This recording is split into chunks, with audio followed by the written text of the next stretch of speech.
어떻게 갑자기 왜 여기가 인기가 많아졌지? 그래서 이 책방 이름을 검색해봤더니 부 트위터죠. 현 X에서 3만 리트윗이 되었다고 하더라고요. 이렇게 삽시간에 퍼지는 브랜드에는 어떤 비밀이 숨어 있는지 입소문, 바이럴에 대한 이야기 해보겠습니다. 이거 딱 봤을 때 사람들은 왜 공유하고 싶어질까요? 이 문구들을 보고 입소문이 난 이유를 바로 파악하셨다면 타고난 바이럴 감각이 있거나 숙련된 마케터일 확률이 높습니다. 저는 여기서 대학원생, 그리고 보물찾기, 그다음에 3만 권을 폐기한 서울대 중앙도서관 도서가 엄청 흘러들어갔다. 잘 기억해주세요. 인간이라는 존재는 본래 태어난 순간부터 혼자서는 살 수 없는, 무리를 지어 사는 사회적 동물이죠. 그리고 앞으로도 이건 지금도 변함이 없는 사실입니다. 인간은 무리에서 도태되면 죽기 때문에 어우러지려면 감정적으로 연결되어 친해지거나 쿨하고 멋져 보여야겠죠. 우위에 있으려면 내가 더 우월감을 느껴야 합니다. 이 비언어적인 메커니즘을 제대로 이해하고 있으면 브랜드가 입소문이 나도록 마케팅 플랜을 짜고 실행해 볼 수 있을 건데요. 그 구체적인 방법은 무엇이 있을까요? 고객의 정체성을 정합니다.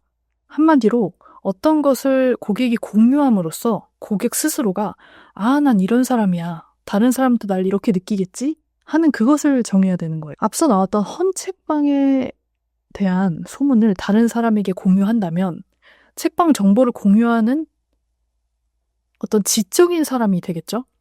그러면서 보물찾기 같은 책방이라는 흥미로운 주제를 화두에 던질 수 있는 유쾌하고 유익한 사람이라는 모습을 보여주는 겁니다. 우리 꾸준히 핫플의 명성을 이어가고 있는 런던 베이글 뮤지엄은 어떤가요? 고객들이 자발적으로 인스타그램이나 블로그에 후기를 남기는 장면을 한번 떠올려 보세요. 트렌디하고 감성적인 사람으로 느껴지겠죠? 그리고 지금 이 영상을 보다가 공유하는 당신을 한번 상상해 보세요. 이 영상을 공유하지 않았다면 아무 일도 일어나지 않겠지만 이걸 공유했다면 당신은 본질을 이해하고 이것을 실행하고 싶고 목표를 위한 과정을 감내하고 앞으로 두 번째는 입소문의 형태와 문장을 정하라입니다.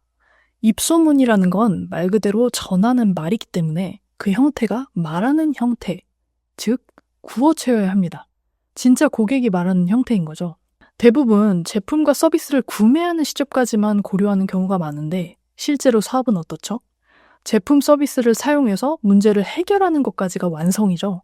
그래서 그 입소문의 형태는 제품 혹은 서비스를 이용했을 때까지가 있어야 오래 갈 수가 있습니다. 맨 처음 예로 들었던 중고서점인 흑서점을 다시 가져와 볼게요. 여기서 이제 기존 중고서점들과 차별화가 됐어요. 대학원생, 대학생들을 위한 레트로한 분위기를 느낄 수 있는 오래된 서점이에요. 이걸로 하나의 틈새 시장이 될 수 있겠죠? 이 틈새 시장에 대한 이야기를 제가 다른 영상에서 다룬 적이 있으니까 참고해 주시고요. 자, 여기서 끝나면 안 됩니다. 이제 가봤는데 어떻더라가 있어야 돼요. 자주 들리면 좋은 책을 만날 수 있대. 자주 들리면 보물을 발견할 수 있어.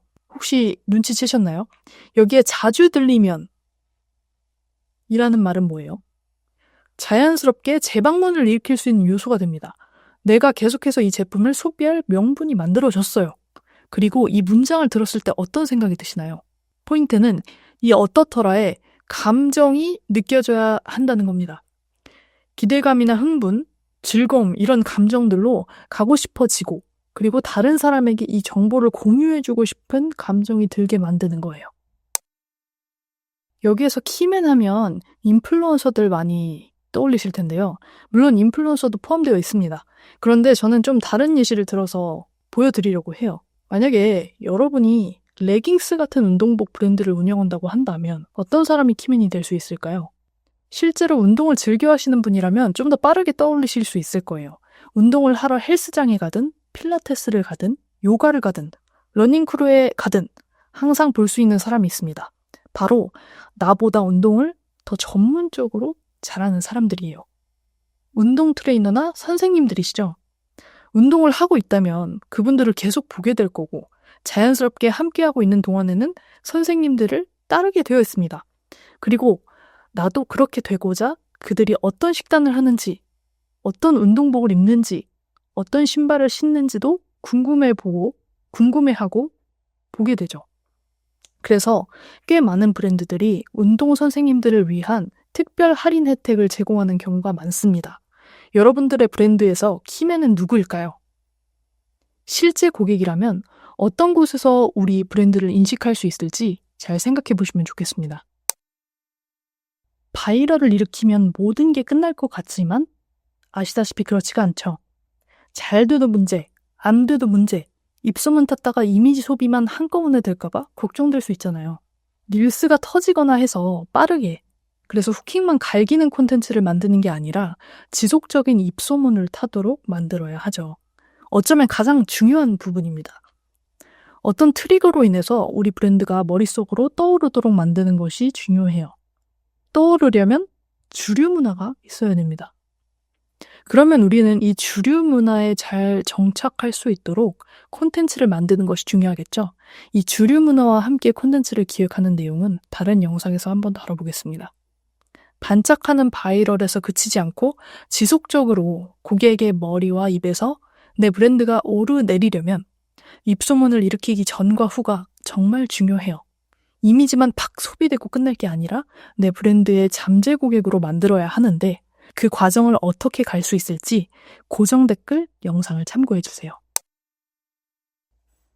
제 영상을 구독하고 최근 영상들을 보셨다면 아시겠지만 지난 영상에서 이야기한 틈새 시장과 연결되면서 시야가 확장되는 걸 느끼셨을 거예요. 최근에는 축적되는 영상을 보실수록 깊은 인사이트가 쌓이실 수 있도록 앞으로 영상을 준비하다 보니까 업로드 주기가 조금 길어졌는데요. 이 기간을 좀 더 줄일 수 있도록 프로세스를 구축해 나가고 있습니다. 지금까지 영상을 보신 분들이라면 제 인사이트도 나아가서 저의 목소리에 귀를 기울이실 분들일 거라고 생각합니다. 그래서 또 한 가지를 말씀드리려고 해요. 유튜브에 수없이 올라오는 얼마 만에 매출, 얼마 이런 성공한 사례를 보는 것도 좋지만 저는 항상 그 사람들이 어떤 어려움을 극복하고 그런 성과를 얻었을 수 있었는지가 정말 궁금했어요. 그런데 대부분 미디어에 노출되는 콘텐츠들은 어떤 성과를 얻었는지만 포커스를 맞추더라고요. 마치 공주와 왕자가 행복하게 살았습니다 하고 영원히 승승장구하고 행복한 일만 있을 것처럼요. 당연히 사람들이 주목하고 팔리는 콘텐츠가 많이들 그러한 형태를 띠고 있으니까 어쩔 수 없는 흐름이라고 생각을 합니다. 하지만 저는 가능하면 실패하는 과정도 같이 공유할 수 있으면 좋겠습니다. 저 역시도 그동안의 실패로 얻었던 교훈들, 그리고 그걸 어떻게 극복했었고 어떻게 하고 있는지 공유해 보겠습니다. 실패의 과정에 있는 사람들, 그리고 이미 실패라고 스스로 종결을 짓고 그걸 통해 얻은 교훈들, 위기를 극복하고 크고 작은 성과를 얻었던 경험들 함께 댓글로 공유해 줄 수 있을까요? 저는 그 용기 있는 사람들을 진심으로 응원하겠습니다.